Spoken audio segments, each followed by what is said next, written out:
Hello everyone, एक बार फिर से आप सभी का स्वागत है आपके अपने YouTube channel Aim for Success में। आज हम बात करेंगे हरियाणा सरकार ने जो है अनुबंध कर्मियों की जो नियुक्ति नीति थी भाई 2022 उसमें जो है बदलाव किए हैं। अब जो कच्चे कर्मचारी उन्होंने उनको भी जो पक्के कर्मचारियों की तरह है अनेक लाभ हैं जो दिए जाएंगे, जैसे पेंशन हुई या फिर जो डेथ केस में नौकरी वगैरह हुई या प्रमोशन वगैरह, बहुत से लाभ हैं जो सरकार के द्वारा दिए गए हैं। तो इस वीडियो में हम डिटेल में बात करेंगे। तो शुरू करने से पहले अगर आपने हमारे चैनल को अब तक सब्सक्राइब नहीं किया तो सब्सक्राइब कर लें और साथ में जो बेल आइकन को जरूर प्रेस कर लें ताकि आपको जो समय समय पर जानकारी मिलती रहे। और साथ में आप हमारे टेलीग्राम ग्रुप और व्हाट्सएप चैनल को भी सब्सक्राइब कर लें, उसका लिंक आपको वीडियो के डिस्क्रिप्शन में मिल जाएगा। वो इसलिए ज़रूरी है क्योंकि बहुत सी ऐसी इन्फॉर्मेशन होती है भर्तियों के रिगार्डिंग, या फिर हरियाणा कौशल रोजगार होगी या एसएससी होगी या DSSS भी, तो जिसको हम डायरेक्ट वहाँ पर जो है शेयर करते रहते हैं, तो जाके वहाँ पर आपको समय पर जो जानकारी मिलती रहे। तो चलो हम इस नियुक्ति नीति की तरफ चलते हैं कि इसमें क्या बड़े बदलाव हैं जो सरकार के द्वारा दिए किए गए हैं और आपको क्या क्या लाभ हैं जो इसके अंदर दिए जाएंगे। यहाँ पर आ गए हम न्यूज़ पर। यहाँ पर आप साफ साफ देख पाओगे बड़ा बदलाव, अनुबंध कर्मियों की नियुक्ति नीति की अधिसूचना जारी, विदेश में भी मिलेगा रोजगार, मृत्यु पर 3 लाख या अनुकंपा नियुक्ति का विकल्प है जो आपके सामने खुला रहेगा। तो यहाँ पर अगर बात की जाए तो यहाँ पर आप देख पाओगे हरियाणा सरकार ने अनुबंध कर्मियों की नियुक्ति नीति 2022 में कई अहम बदलाव किए हैं। इसका मकसद सेवा वितरण में सुधार, समय पर वेतन, अनुबंध कर्मियों को उद्यमियों को जो है बढ़ावा देना है। मुख्य सचिव अनुराग श्रस्तोगी ने सोमवार को इसकी अधिसूचना है जो जारी की गई थी, इसका ऑफिशियल लेटर है जो जारी हो चुका है, वो आपको हमारे टेलीग्राम ग्रुप पर भी मिल जाएगा।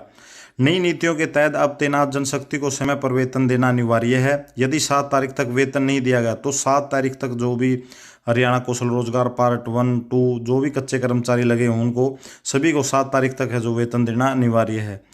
अगर वेतन नहीं दिया गया तो हरियाणा कौशल रोजगार निगम को कार्यबल वापस लेने का अधिकार होगा। भुगतान करते समय जो है आपका जीएसटी और आयकर अधिनियम 1961 के तहत TDS की पालना जरूरी होगी। हरियाणा कौशल रोजगार चयनित उम्मीदवारों को प्रशिक्षण और कौशल विकास कार्य देना होगा, तो इनको जो है ट्रेनिंग भी दी जाएगी। नई नीति की नियुक्ति के लिए आयु तय की गई है। न्यूनतम आयु है जो आपको इसके लिए लगने के लिए जो 18 वर्ष चाहिएगी और अधिकतम आयु है जो आपकी 42 वर्ष इसमें होनी चाहिए। जो HSSC या पक्के कर्मचारियों की रिक्रूटमेंट होती है सेम वही प्रोसेस है। आरक्षित वर्ग को भी छूट मिलेगी। लेवल 1 के अधिकतम जो लेवल 1 के कर्मचारी होंगे उनकी अधिकतम आयु है जो 60 वर्ष होगी और अन्य लेवल के जो की है वर्ष उनके लिए 58 साल है जो आयु होगी।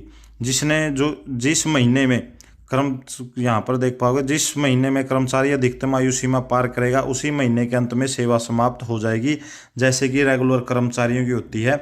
जिस महीने में जो उनको 58 साल होते हैं उसी के जो लास्ट डेट होती है उसी के समय जो उनकी सेवानिवृत्ति है जो की जाती है।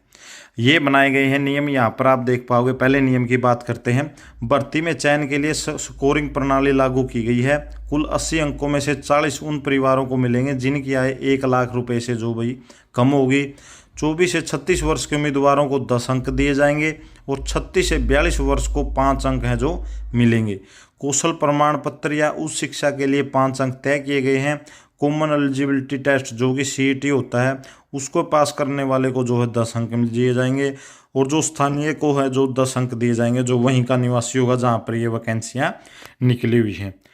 अगर बात की जाए दूसरे बिंदु की तो दूसरे बिंदु में आप देख पाओगे उम्मीदवार समय पर जवाब न देने पर मेरिट सूची में अस्थायी रूप से बाहर होगा। अगर जिसका नाम आ चुका है और वो कोई भी रिस्पॉन्स नहीं दे रहा अपनी ज्वाइनिंग के रिगार्डिंग, तो पहली बार जवाब न देने पर 1 महीने, दूसरी बार 3 महीने और तीसरी बार 1 साल के लिए जो है उसे उम्मीदवार पर जो है प्रतिबंध लगा दिया जाएगा भाई, ताकि अगले उम्मीदवार को जो है नौकरी जो है दे दी जाए। आगे बात करते हैं तीसरे नियम पर। वर्टिकल और हॉरिजॉन्टल आरक्षण वर्ग का प्रतिनिधित्व कम रहा तो अगले साल के इंटेंड में बैकलॉग को प्राथमिकता दी जाएगी। उपयुक्त उम्मीदवार न मिलने पर अन्य श्रेणी की जो नियुक्ति है भाई जो की जा सकती है अगर कैटेगरी में उम्मीदवार नहीं मिलता है तो। अगर बात करते हैं चौथे पॉइंट की, सेवा के दौरान अनुबंध कर्मियों की मृत्यु होने पर परिवार के 2 विकल्प मिलेंगे भाई। अगर आप कार्य करते रहते हो तो उसके दौरान अगर बाय चांस किसी कर्मचारी की मौत होती है तो पहला उसके पास ऑप्शन होगा कि उसको 3 लाख रुपए की एक मुफ्त अनुकंपा सहायता दी जाए, या दूसरा है कि मृत्यु के पद पर उसके नीचे के पद पर या उसी के समान पद पर जो परिवार के किसी सदस्य को जो नियुक्त किया जा सकता है। जैसे कि Haryana government Haryana civil service rule के तहत होता है पक्के कर्मचारियों के लिए 1 साल में 10% तक की नियुक्ति अनुकंपा के आधार पर जो है की जा सकती है, बेशर्त है कि इसकी मुख्य सचिव से जो है भाई मंजूरी लेनी होगी।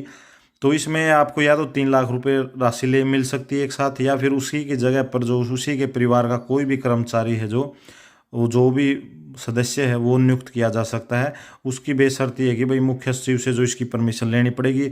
और साल में 10% पद ही ऐसे हैं जो इसके विकल्प के तहत हैं जो भरे जा सकते हैं।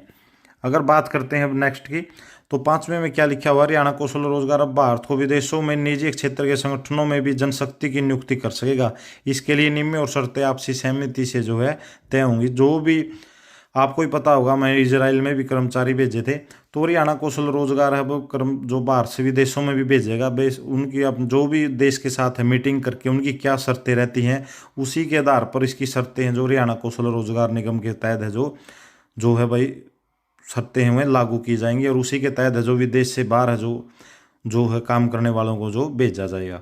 अगर बात करते हैं छठे पॉइंट की, तो छठे पॉइंट में आप देख पाओगे जो कर्मचारी स्वेच्छा से इस्तीफा देता है, अपनी मर्जी से वही रिजाइन कर देता है, या जिसका अनुबंध नियमित नियुक्ति में ख़त्म हो जाता है, तो उन्हें योग्यता का दोबारा नियुक्ति किया जा सकता है। तो भी भाई अगर वो इस्तीफा देकर दोबारा चला जाता है और दोबारा आना चाहता है तो दोबारा भी नियुक्त किया जा सकता है।